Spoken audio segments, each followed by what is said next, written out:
Hello friends. तो आज का सब्जेक्ट बीके और आज का जो टॉपिक रहेगा और टॉपिक का नाम होगा इशू ऑफ शेयर्स। सबसे पहले हम लोग गलती क्या करते हैं? हम लोग गलती ये कर देते हैं कि हम लोग इंट्रोडक्शन पार्ट पे जाते नहीं, इंट्रोडक्शन समझते नहीं और सबसे पहले हम लोग क्या करने लग जाते हैं, सम सॉल्व करने लग जाते हैं।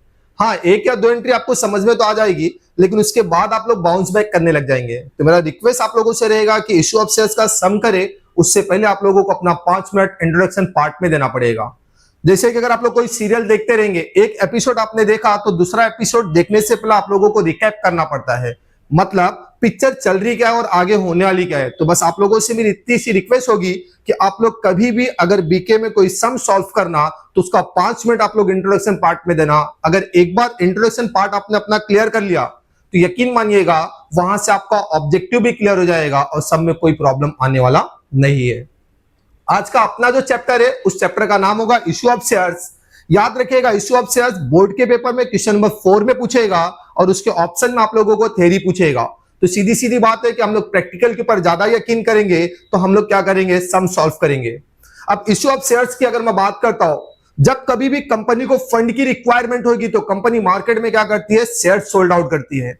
अब मैं एक एग्जांपल देता हूं कि फॉर एग्जांपल के तौर पे मेरी कंपनी 10,000 शेयर मार्केट में इशूड करना चाहती है। पॉसिबिलिटी दो है, मेरे कंपनी में जो सब्सक्राइबर आएंगे, खरीदार आएंगे शेयर्स लेने वाले, या तो मेरे इशूड वैल्यू से ज्यादा आएंगे, अदरवाइज मेरे लिमिट से कम आएंगे। एक एग्जांपल ले लेता हूं कि मेरी कंपनी 10,000 शेयर मार्केट में सोल्ड आउट करना चाहती है, इशूड करना चाहती है। मैं मान लेता हूं कि मेरे कंपनी में टोटल 12,000 शेयर होल्डर ने अप्लाई किया। तो याद रखिएगा मैं कॉन्सेप्ट फॉलो करूंगा जिसका नाम होगा विच एवर इज लेस। दोनों में जो लोअर अमाउंट होगा मैं उसको कंसीडर करूंगा।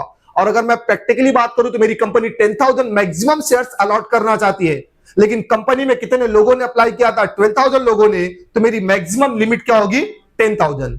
अब याद रखिएगा जो 2,000 लोग सरप्लस आए हुए हैं उन लोगों को मेरी कंपनी शेयर्स अलॉट नहीं कर पाएगी। तो कंपनी के पास दो ऑप्शन होगा, या तो उन लोगों का एप्लीकेशन मनी कंपनी रिफंड कर देगी, अदरवाइज उनके शेयर्स के पैसे को कंपनी क्या करेगी, एडजस्ट करेगी। और ये एडजस्टमेंट ऑलवेज कहां पे होगा, अलॉटमेंट में। इसी के साथ साथ अगर मैं बात करता हूं तो याद रखिएगा यहां पे 3 कंडीशन रहेंगे और ये 3 कंडीशन जो रहेगा आप लोगों को 1 नंबर के ऑब्जेक्टिव के लिए भी पूछेगा। एग्जाम्पल के तौर पर मैं अज्यूम करता हूं कि मेरे शेयर्स की जो फेस वैल्यू है, फेस वैल्यू कितनी है, 10 रुपीज है। अगर 10 रुपए का शेयर कंपनी ने 10 रुपए में सोल्ड आउट किया तो उसको हम लोग बोलेंगे पार वैल्यू। 10 रुपए का शेयर कंपनी ने लेस देन 10 रुपीज में सोल्ड आउट किया तो उसको बोला जाएगा डिस्काउंट। और 10 रुपए का शेयर अगर कंपनी ने मोर देन 10 रुपीज में सोल्ड आउट किया तो उसको हम लोग बोलेंगे एट प्रीमियम। इसी के साथ साथ मैक्सिमम यहां पे 8 एंट्री आएगी, मिनिमम आप लोगों को 6 एंट्री आएगी। अब देखिएगा अगर मैं 10 रुपए की बात करता हूं, मैं मान लेता हूं कि मेरी कंपनी 10 रुपीज के शेयर्स को 10 रुपीज में सोल्ड आउट कर रही है, तो याद रखिएगा एग्जामिनर उसको 4 हिस्से में क्लासिफाई कर सकता है। पहला हिस्सा जो आएगा वो एप्लीकेशन मनी का आएगा। सीधी सीधी बात है, आप लोगों ने कॉलेज में भी एडमिशन लिया रहेगा तो सबसे पहला एडमिशन के लिए आपने अप्लाई किया रहेगा, तो सबसे पहली जो एंट्री आएगी वो एप्लीकेशन की आएगी। उसके बाद अलॉटमेंट का आएगा, उसके बाद फर्स्ट कॉल का आएगा और फर्स्ट कॉल के साथ साथ किसका आएगा, फाइनल कॉल का।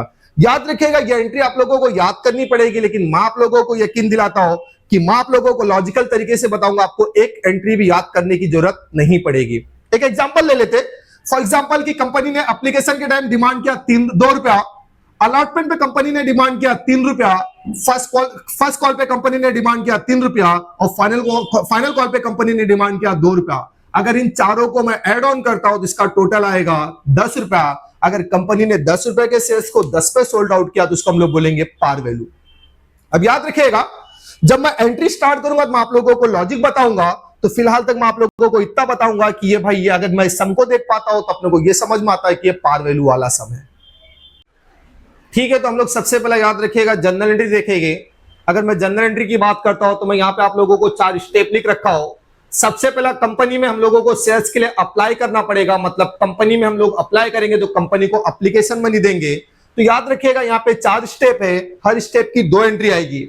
सबसे पहला कंपनी के पास एप्लीकेशन मनी आएगा, मतलब एप्लीकेशन रिसिप्ट की एंट्री पास करनी पड़ेगी। एप्लीकेशन मनी हम लोगों को ट्रांसफर करना पड़ेगा शेयर कैपिटल को। उसके बाद याद रखिएगा 6 एंट्री में आपको लॉजिकल तरीके से बता रहा हूं। सबसे पहला अलॉटमेंट ड्यू करना पड़ेगा, अगर अलॉटमेंट मैंने ड्यू किया तो अलॉटमेंट मनी रिसीव करना पड़ेगा। फर्स्ट कॉल ड्यू करना पड़ेगा, फर्स्ट कॉल मनी रिसीव करना पड़ेगा, फाइनल कॉल ड्यू करेंगे, उसके साथ साथ फाइनल कॉल मनी रिसीव करेंगे। याद रखिएगा, आप लोगों को अलॉटमेंट ड्यू करना है, फर्स्ट कॉल ड्यू करना है और फाइनल कॉल ड्यू करना है। जिस कॉल को भी आप ड्यू करेंगे उसको आपको डेबिट करना पड़ेगा और उसके साथ हमेशा लिखना पड़ेगा टू शेयर कैपिटल। एक एग्जांपल देखना आप लोग, अगर मैं बोलता हूं अलॉटमेंट ड्यू करो तो मेरी एंट्री आएगी allotment account debit to share capital. अगर मैं फर्स्ट कॉल ड्यू करता हूं तो मेरी एंट्री आएगी first call account debit to share capital, और अगर मैं फाइनल कॉल ड्यू करूंगा तो मेरी एंट्री आएगी final call account debit to share capital. उसी के साथ साथ अगर मैंने कॉल मनी ड्यू किया तो मुझे कॉल मनी रिसीव भी करना पड़ेगा। अब मैं मान लेता हूं कि मेरे 3 क्लाइंट है, एक क्लाइंट का नाम है अलॉटमेंट, एक क्लाइंट का नाम है फर्स्ट कॉल और एक क्लाइंट का नाम है फाइनल कॉल। अगर मेरा क्लाइंट मुझे पैसा देगा तो मेरे पास पैसा आएगा, तीनों ही सिचुएशन में मेरे पास पैसा आएगा। अगर क्लाइंट अलॉटमेंट मुझे पैसा देगा जब भी पैसा आएगा, फर्स्ट कॉल पैसा देगा जब भी पैसा आएगा, और फाइनल कॉल वाला भी मुझे पैसा देगा तो मेरे पास पैसा ही आएगा।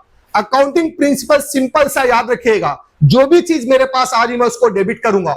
अगर अलॉटमेंट मुझे पैसा देगा तो मेरे पास पैसा आएगा, अगर मेरे पास पैसा आएगा तो मैं एंट्री लिखूंगा कैश और bank account debit to allotment. किसका पैसा आ रहा है? अलॉटमेंट का। अगर मुझे फर्स्ट कॉल पैसा लाके देगा तो मेरी एंट्री आएगी कैश और bank account debit to first call, और अगर मुझे फाइनल कॉल पैसा लाके देगा तो मेरी एंट्री आएगी कैश और bank account debit to final call.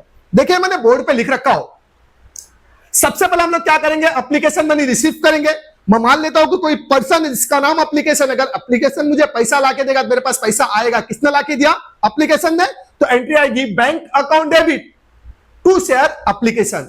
अब याद रखिएगा, एप्लीकेशन मनी को मुझे ट्रांसफर करना पड़ेगा, और कहां ट्रांसफर करना पड़ेगा? Share capital. तो जैसी मैंने एंट्री बताया उसके अंदर, जैसी मैंने जनरल का नाम लिया तो उसकी एंट्री उसके अंदर फिल हो जाएगी, application money transfer to share capital. हम लोगों को एप्लीकेशन मनी ट्रांसफर करना, कहां ट्रांसफर करना है? शेयर कैपिटल को। तो सेकंड एंट्री जो पास आउट होगी उसका नाम होगा share application account debit to share capital. Entry पर थर्ड देखिएगा, अलॉटमेंट ड्यू। मैंने आप लोगों को क्या बताया, जिस कॉल को मैं ड्यू करूंगा उसको डेबिट करना पड़ेगा। कौन सा कॉल ड्यू कर रहा हूं मैं? अलॉटमेंट। तो देखना अलॉटमेंट अकाउंट को डेबिट कर दिया और हमेशा उसके साथ टू शेयर कैपिटल आएगा। अलॉटमेंट मनी रिसीव कर रहा हूं, मैं बोलता हूं मेरा क्लाइंट है जिसका नाम अलॉटमेंट है, अगर अलॉटमेंट मुझे पैसा ला के देगा तो मेरे पास पैसा आएगा, अगर पैसा आएगा तो मैं लिखूंगा कैश और bank account debit to share allotment account. याद रखिएगा, एंट्री नंबर 5 की अगर मैं बात करता हूं तो एंट्री नंबर 5 देखना, मैं यहां पे लिखा हूं फर्स्ट कॉल ड्यू। एक बार फिर से मैं आप लोगों को बता रहा हूं कि जिस कॉल को मैं ड्यू करने बोलूंगा उस कॉल को आप डेबिट बोलेंगे और उसके साथ हमेशा एक नाम एड ऑन करेंगे, टू शेयर कैपिटल। तो देखिएगा, फर्स्ट कॉल ड्यू करने बोला तो यहां पे देखना, फर्स्ट कॉल अगर मैं ड्यू करने की बात करता हूं तो फर्स्ट कॉल ड्यू की एंट्री आएगी first call account debit to share capital. इसी के साथ साथ अगर मैंने फर्स्ट कॉल ड्यू किया हो, फर्स्ट कॉल मनी मुझे रिसीव भी करना पड़ेगा। अगर मेरा क्लाइंट जिसका नाम फर्स्ट कॉल है मुझे पैसा लाके देगा तो मेरे पास पैसा आएगा, अगर मेरे पास पैसा आएगा तो मेरी एंट्री आएगी कैश और bank account debit to first call account. अगर मैं बात करता हूं second and final call due, तो एक बार फिर से मैं आप लोगों को बोलूंगा कि जिस कॉल को ड्यू करना उसको डेबिट बोलना पड़ेगा, उसके साथ हमेशा सप्लीमेंट्री एक नाम एड ऑन करना पड़ेगा, टू शेयर कैपिटल। तो देखना एंट्री आ रही है second and final call account debit to share capital. इसके बाद हम लोग क्या करेंगे, सेकंड एंड फाइनल कॉल में रिसीव करेंगे।